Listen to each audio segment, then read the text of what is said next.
Are you ready? All right.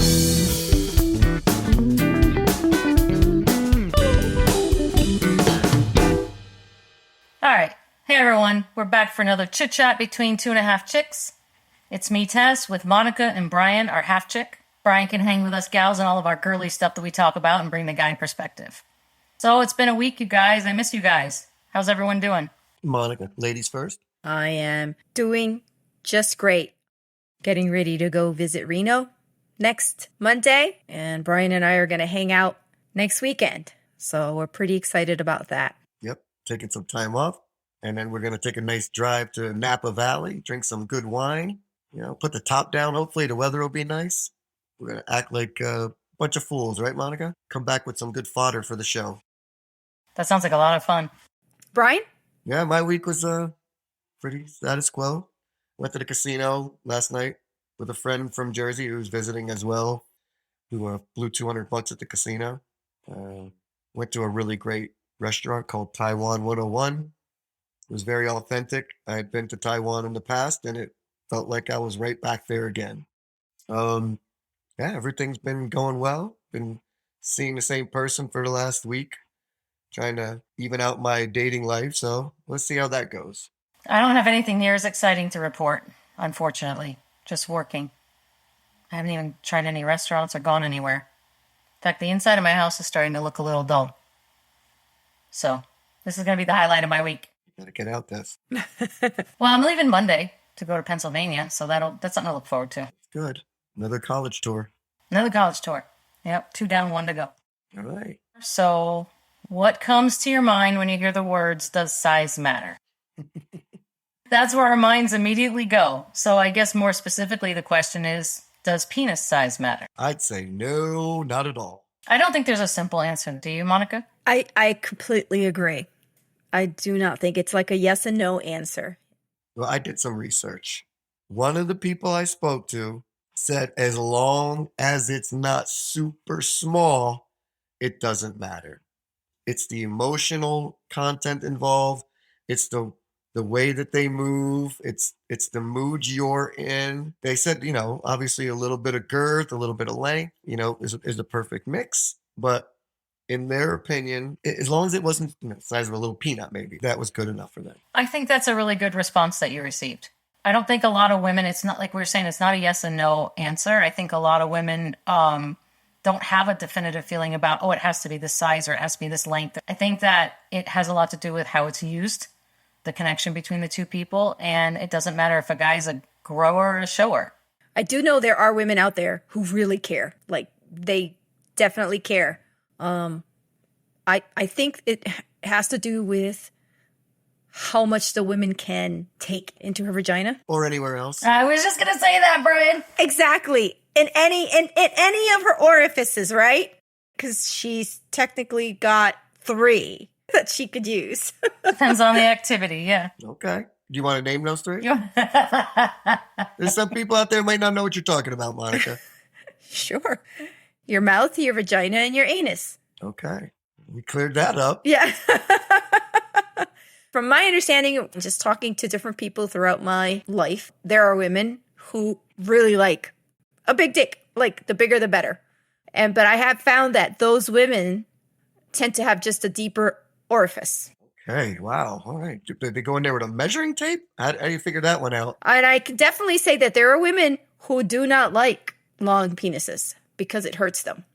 And I just want to say, we're talking about women here because I only know the perspective of a female. I don't know, the perspective of a male. Size doesn't really matter to the guy, it sounds weird, but in the grand scheme of things, for the most part. You mean the penis size? No, I'm talking about vaginal size, right? I mean, for the most part, I don't think I've ever been with a woman with an extremely large vagina, okay? When you say that, you mean stretched out, not deep. You're talking about stretched out. Either or, right? Stretched out. I mean, for the most part, I don't know if I've been blessed penally, or I don't know if that's even a word, or if they were just blessed with a very snug vagina. But I've never had the proverbial hot dog down the hallway experience. So size for me doesn't really matter. I'm more about the motion and the emotion. So I'm Size doesn't matter to me. Have you ever been with a woman who told you it hurt? Yes, I have. But I don't know if it's because I was slapping her in the face, pulling her hair, or if it was my penis. It depends on the angle too. Like for me, it does not feel good when your cervix gets hit with a dick. It does not feel good at all. I will say that I actually was brave enough to ask the woman that I'm with now it was an embarrassing question. And I told her to be completely honest with me, which I know she didn't, but she said I was perfectly average. I thought that was hysterical. I thought that's a great answer. I don't mind when it comes, as long as someone doesn't say you're so small, it's ridiculous. Perfectly average to me is wonderful. And I got a secret weapon too. This is great because I'm a very, very skinny person. So when I pull my pants off and I'm erect, I look like I'm really big because the rest of me is so small. So psychologically, I'm already winning the battle. I think that for me, I don't want it to be bigger than I can enjoy all of it. Like, I don't want to be able to be with somebody where I can't go down far enough if I'm going down, or that I can't take them in many different positions. My own personal preference on size. I don't want it to be so big. As far as how small is acceptable, I can't really say. I can't say that I've had experiences where it was too small for me. So it's kind of hard to say. I have a question. This is a guy question, obviously. I understand a finger moves a lot better than a penis, right? So I figured if you could take like a 3-inch finger and insert it and maybe just, rub up on the G spot a little bit, that's gotta feel pretty good, right? Now, is that because of the insertion or is that because of the motion and the rubbing of the area? That's interesting because fingers feel really, really, really good. They definitely don't have the girth of a penis or the length. Mm-hmm. But I also think fingers, because you can bend them, you can hit the spot better than a penis. That's fair. Because you can't, bend the penis. Unless you have a crooked one. No, one of my favorite moves is when I'm on top and I grab underneath their butt and just tilt their pelvis up so that my penis can kind of rub the G spot a little bit. I get a lot of applause for that one afterwards. Yeah. So in that sense, it's acting as a finger almost. Going through my memories, I've had experience with someone who was very big and very thick, and it was painful all the time. I did not enjoy it at all. And then I've had somebody who was... Did you have a baby? Does that matter? I did not push out a baby, no. Oh. I had a C-section. I don't think it matters because I think the woman dilates for that and then goes back to the way she was.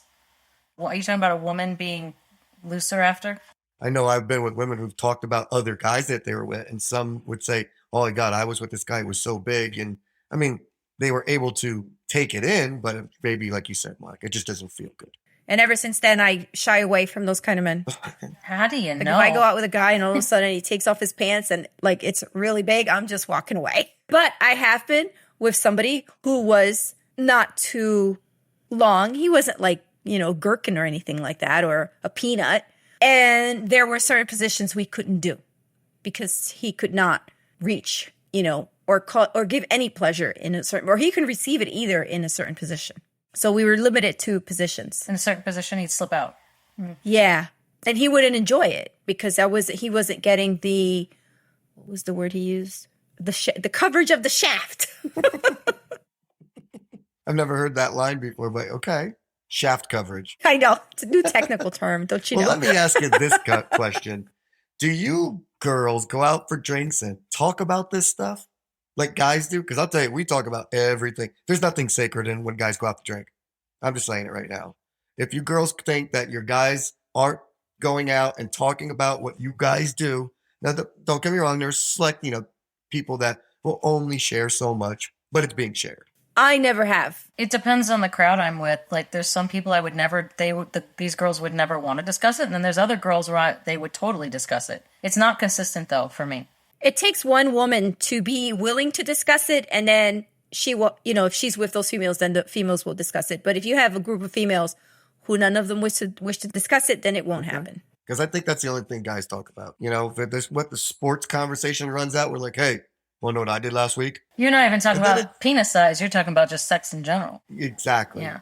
And what you did we with the girl. definitely won't, our size matters is, you see the size of her boobs, nobody ever says she got the tightest vajayjay or man, she was so wide. Nobody ever talks Because about men are that, visual You creatures. talk about how good she was or how bad she was. I don't imagine. do that because I think it takes both of you. I just had this conversation with somebody at work the other day. We went out to lunch and it was just one of those things about, we said it takes two people to actually make the sex good. If one person's enjoying the sex and the other one's not, it's That's not true. good.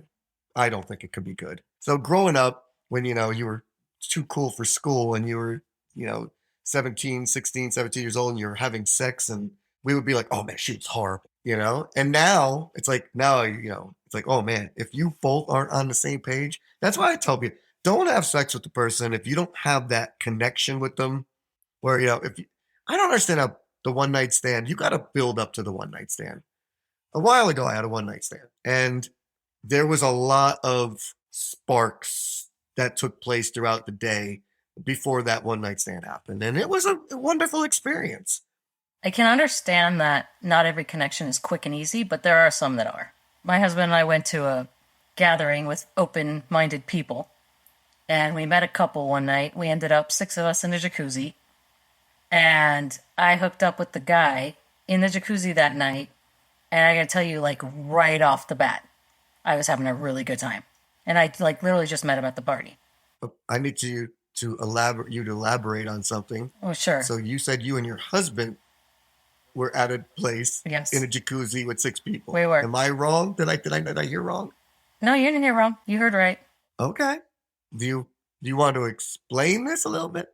Now, did your husband do anything with someone else? Oh, yeah, he did. Yeah. Did he enjoy himself at least? He did. Now, were you out in the open? There was a gazebo with, curtains around the gazebo covering the jacuzzi. And it was nighttime. Okay, before we go any further, stop. How did this even happen? Where did this even Brian, come from? We don't have enough time in one podcast to talk about it. It was a... Well, why don't we just try and start?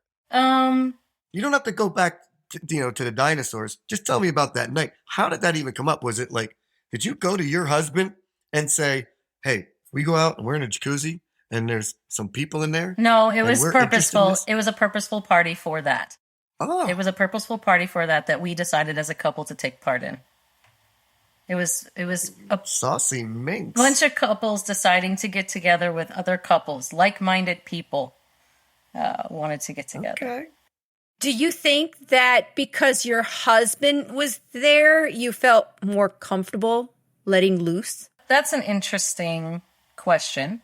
I can't say because I can't really say if I met this guy under different circumstances. Now let me ask you the important question for today. Did the guy's penis size matter? It didn't make or break the situation. In fact, honestly, I spent the most time making out with him. And that was actually the most fun part. Monica, when was the last time you had that experience? I've never had that experience. No? You didn't have the girls' dorm college experience? No. My ex-boyfriend said that I am the most vanilla person he has ever dated. I don't know if he meant that as an insult because he did not have a vanilla past, that's for sure. He told me a lot of stories. There's nothing wrong with being vanilla or non-vanilla, but I can tell you that group sex is some of the most fun I've ever had in my entire life. I didn't have that experience later. I did it all earlier. I was in a heavy metal band, and we used to play out of this guy's house. We were a bunch of 18, 19-year-old guys, and these people would come over after shows. We'd go downstairs and play after the show. We had a lot of experiences as the band members, and we did a lot of stuff. And we called it the Den of Sin. That's how bad it was. Or you could really just call it the Den of Pleasure. Yeah, well, it was sinful, Monica. Let me tell you, there was things that went on there. I was like, holy moly. And I'm as an adult now, I still think back and go, I can't believe I did that. It's really not a sin. We were told it was a sin, but you're just having fun. I was raised Catholic, so it was a sin at the time. Now I'm not Catholic. I mean, I'm a spiritual person. Well, if sexual pleasure equals sin, then yeah, I'm going to hell. You're going to hell on a greased fireman's pole? I have a t-shirt that says, I feel a sin coming on tonight. Yeah, I'd miss all my friends if I didn't go to hell. Monica, I'd miss you the most because I got a feeling You're one of the only ones that ain't going. I'm an atheist. I'm definitely not going to heaven. So Oh, that's true. I'll probably be there with Oh, you. that's right. That's right. I forgot we had that conversation when I said to you, as an atheist and not believing in God, when you're having sex, what are you moaning in? Are you like, oh, science. I remembered because I haven't had it in a Darwin. while. I do not say that. I say their name. I make it a point to make sure I say their name. So that guy walked around thinking his name was God all week? No. It's dangerous to do that because if I'm like with one boyfriend and then I meet another one, I have to remember that I better say the new name, not the old name. Monica, have you ever been with another guy that quick in your entire life that you couldn't remember the name from person to person? I would say just stay away from the name thing. It's so boring. I live on babe, hun, love. That's my go-to if I can't remember, like at that moment. Honey. Yep. There you go. That's right. Stick to the pet names. But no, I do not call Darwin. I am not thinking of Darwin at that moment. Okay, but think about it. Or science. A religious person is probably not calling God's name in that moment either. Oh, I am. I say it a lot. Oh, Are yeah. you really thinking about God? Oh, I think that woman's body is so heavenly. I love women's bodies so much. They can only be made in heaven. They're so soft and sensual and beautiful. Oh my God. So yes, I think that God literally places you guys down in front of us. And, I do have a very, very religious experience, Monica. I yell his name out all the time. And then I feel bad because I'm always yelling, oh, fuck God. Fuck, God. Yeah. I'm very spiritual. That's awesome. So you're taking the Lord's name in vain. I am. So you're obviously sinning. Yep. Yes, I'm definitely. Or it's a sinning, form that's of for sure. prayer, one or the other. All right, wait a minute. So let us get back to this size matter thing. So you started bringing up women's bodies. Let's talk about that a little bit. Let's talk about boob size. Does boob size matter? I think it's a preference thing, but what do you think? Absolutely. For me, I think it's a preference thing. I've been with very large breasted women. I've been with very small breasted women. My preference, my end all be all would be if they were like high A, low B with really big nipples. I love women's nipples.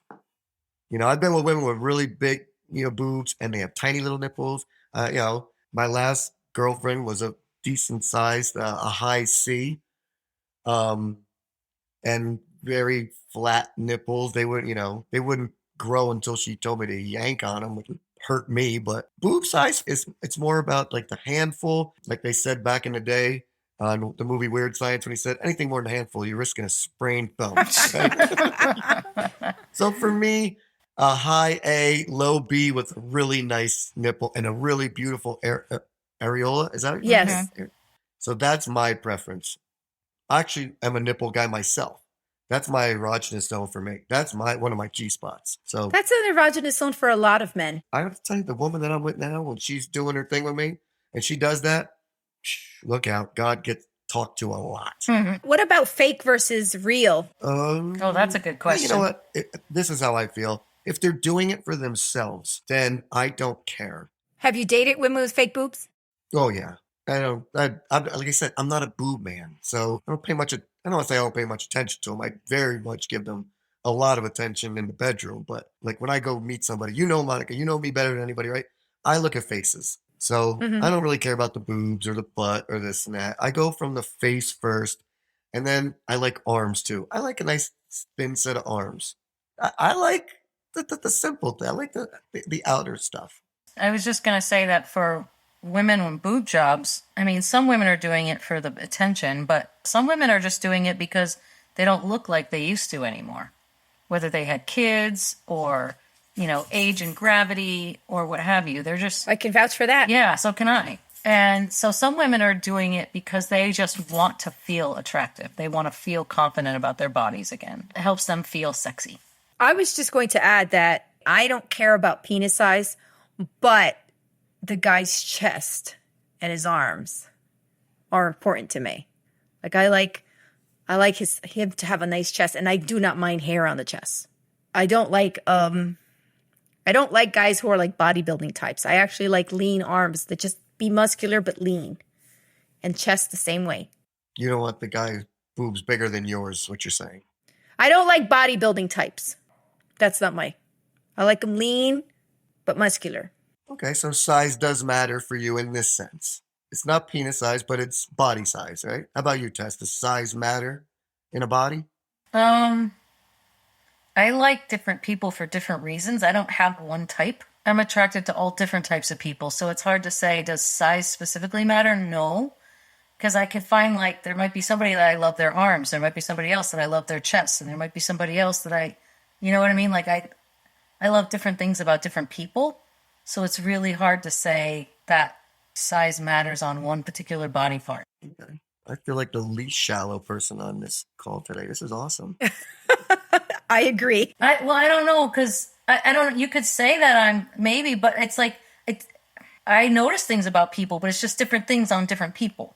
Like, I don't Okay. necessarily like. Well, I guess because I try to stay one person at a time, I don't notice as much. But yeah, maybe with you going into these jacuzzis test, maybe, I don't Well, know. I also like erotic photography, and I look at erotic photography all the time, and I will go, oh, I really like this about this person, and that's male and female, and I really like this about this person. It's like I don't really have one type. I appreciate beauty, male, female. I just appreciate beauty and what is not obvious beauty as well. So it's just hard for me. I mean, are there certain things I like? Yeah. There's certain things I like. Yeah. Most guys have really cute asses. Like, they have really nice butts. See, I never look at a guy's butt. I don't care about a guy's butt. That doesn't matter to me. Yeah. It's the things we like about guys' bodies are a lot of times covered up in clothes. You know, there was one time where I saw a guy go by on a motorcycle. And he was like, he's got his helmet on and he's got all his riding gear on, except that he had his sleeves on his jacket pulled up. And I just remember seeing him on his motorcycle and his forearms just looked really hot. And I was like, wow, that is really hot. Like, my husband, I love his forearms. I don't know why. But when I see him doing stuff, I look at his forearms and I like his forearms. It's not the obvious stuff all the time. Well, you could thank a dominant hand forearm from when you were a teenager. Yet they don't look uneven. Why is that? Are you ambidextrous, you guys? No, there's definitely no opposite hand masturbation going on in this house. I can tell you that right now. That's not going to happen. I know somebody who broke their wrist because they were masturbating too much. Wait, stop. How does one break Did they slam it against the wall? No, I think they I don't know if necessarily break it, but they pulled it and it caused like some type of like small fracture or dislocation or something. What? They had to have a brace and they had to use the other hand. Exactly. He was single. To be fair, I missed an important point. He was older. Oh, so he had like osteoporosis? More fragile? But men don't get osteoporosis, but he wasn't young. I didn't know that. I learned something new today. Okay, but you guys. So be careful, Brian. But haven't any of you had that experience when you're in the throes of pleasure? Do you injure yourself and you deal with it later because in the moment you won't stop? Oh, absolutely. 100%. I've had that. But it's mostly in the form of a pulled muscle. You know, that's what it's not like No, I had bone. I had hip Right. pain afterwards once. Yeah, I could see that where you're having your legs open all the time. I get that. Yeah. It was when I was older, so. Yeah, I don't know. As a female, like sometimes you're trying to get there and your wrist is aching and you just don't stop. You don't care. Because you're just like, I'm getting it. I'm finishing. On yourself, you mean? Yeah. But also, okay, gotcha. even on yourself. Wait, What? sorry. It takes you that long to take care of yourself that you're tired? Sometimes, Guys don't have that problem. like if you're, The older you get, the harder it is to reach that point. for me, it's a matter of where Really? my brain is. Like the more your brain is on sex, the easier it is. Like if you're trying to come back from not being there, then it's harder. Wow, this is interesting. I'm learning so It many helps if things. you have somebody who you really like that you can think about. Yeah. That I just like the porn. If you have a crush. If you don't have a crush, it's harder. Monica, just watch porn. I don't like porn. It doesn't do anything for me. Really? Okay. It's like I said, it has to, like, looking at something visually for women isn't enough. You have to be turned on mentally. It's mental first, then physical. So do you guys, do women go home and light candles and set the mood for this moment? Or are you just kind of like, all right, No. I'm going to sneak off to the bathroom right now. I'm just going to pop one out and I'm going to go do my thing. No, No. it's not about candles. We don't need to set the mood. For me, it's an ambient. So you put candles on, Brian? You No, I put said candles for- on when you're going to No. do this to yourself? No, I said for me, it's an ambient. You know what I mean? It's like, I need to go to bed tonight. It's late. Whoop, done. Oh, that's what you mean. Okay. Sorry, I heard ambient. No, I mean, and like I said, no, but going back to that, I would never trust myself touching myself with my left hand. I'm right hand dominant. And it would just not be fair to me to touch myself with my left hand. Be fair. I don't have that kind of time. I don't have that kind of dexterity. No, it's called a dominant hand for a reason. Wow. You know, See, that's, I don't know if Tess, would you agree with me that that's something women could do? They could use both hands. Yes, absolutely, 100%. It doesn't matter. well, we could use both hands too, but it's just, you know, the non-dominant hands usually could cradle the balls or something. It's not about, you know, we don't trust that hand enough to do an up and, it's like the thing where you used to pat yourself on the top of the head and rub your circle on your belly. You know, the dumb hand always did the belly, right? Because they just stick to the body. The dominant hand had to leave the body and come back, right? So we want to make sure that we give them the dumb job. Grab the balls. Don't squeeze too hard. We will take your word for it, Brian, because Tess and I do not have that experience. So I think, Tess, you brought up that you listened to a podcast one. You could give a shout out to that Yeah, podcast. yeah. But I don't know who it was, but you had mentioned that they have this thing about opposite hand masturbation. Yeah, so I'm going to shout out to Sex with Emily, the podcast Sex with Emily. That's actually was the start to my husband and I opening up and evolving in our sexual lives. And we got exposed to a lot of stuff. But in the early days of listening to it, Emily and her producer Menace used to have a thing they called the Great Hand Job Debate, because he basically believed that women should stay away from the hand job and do blowjobs and sex. That women should just stay away from it and that men have that part covered. And Emily used to say, absolutely not. She's like, women can definitely give good hand jobs. And it became a big debate between them and it got dubbed the big hand job debate. Totally on Emily's side. Totally on Emily's side too. Yeah. 100%.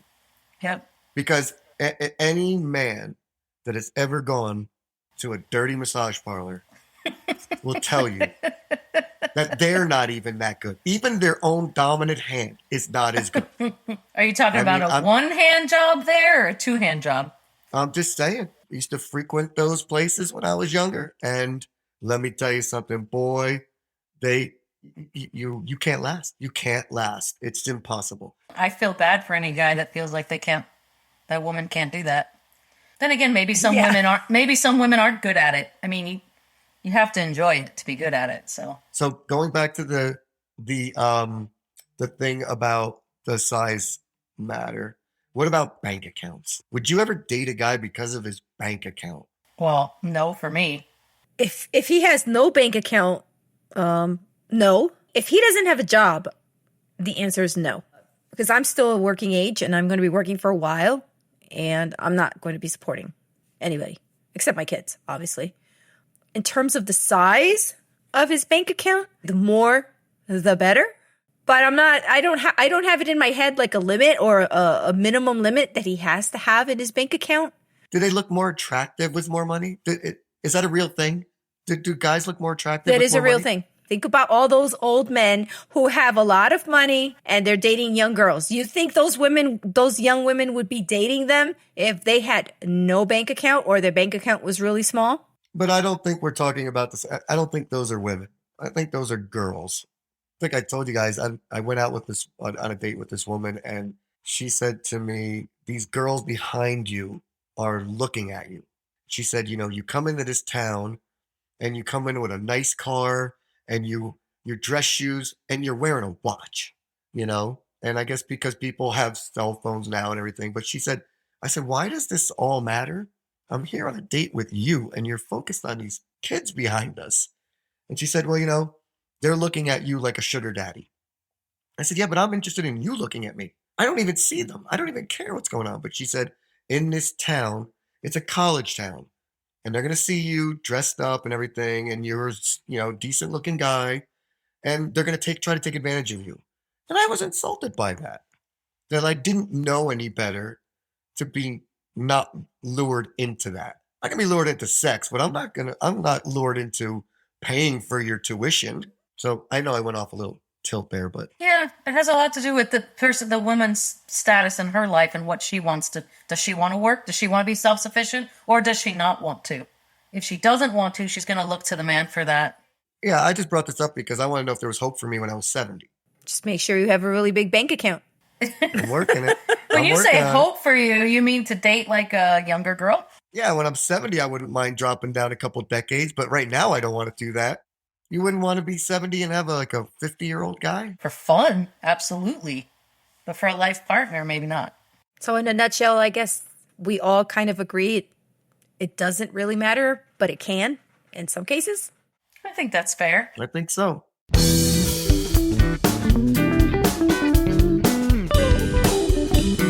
All right. Love and miss you guys.